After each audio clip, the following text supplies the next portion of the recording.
คือเอามาเบิร์ดเดย์เพิ่นได้นี่เบิร์ดเดย์เพิ่นมันช่างอันนี้เซี่ยวแอดได้นี่บ่เห็นกันหลายปีแล้วจังได๋สบายดีจังได๋อะไรนี่ New Year สาวเคย ครับฮอลิเดย์นี่ไปเรื่อยๆเนาะม่วนซื่นแล้วบ่ม่วนซื่นสิไปไสนิวเยียร์นี่ไปห้าดาราแก้วลักกี้ โอ้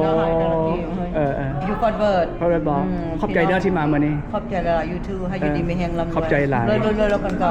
เพิ่นหลงทางอันนี้หลงทางมาอันนี้ผัวเพิ่นคือ husband right here อันนี้ Cambodian friends อันนี้ Yes Cambodian friends Cambodian friends my chef is a Cambodian สุขสบายดี thank you so much for coming Happy New Year thank you healthy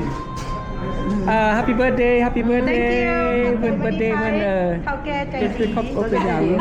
เฮนเดอร์ซี่ยินไปยินมา อันนี้อายุ30ปีด้วยนี่30ปีบ่30ปีสิกำลัง30ปีเบิร์ธเดย์เพิ่นมาสิเข้าขอบใจเด้อที่มาขอบใจมาหันมาที่ไทยอันนั้นนักร้องแล้วนักร้องเรานักร้องเสียง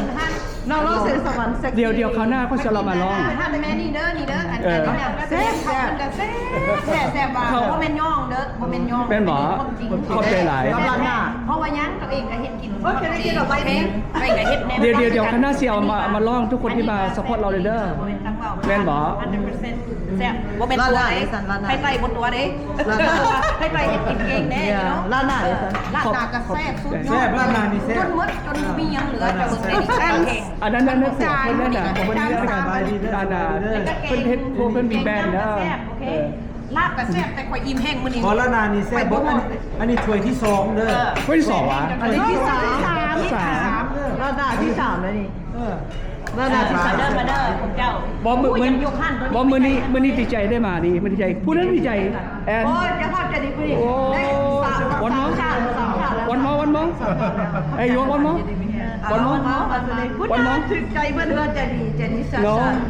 I haven't seen her for a while long time that's my good friend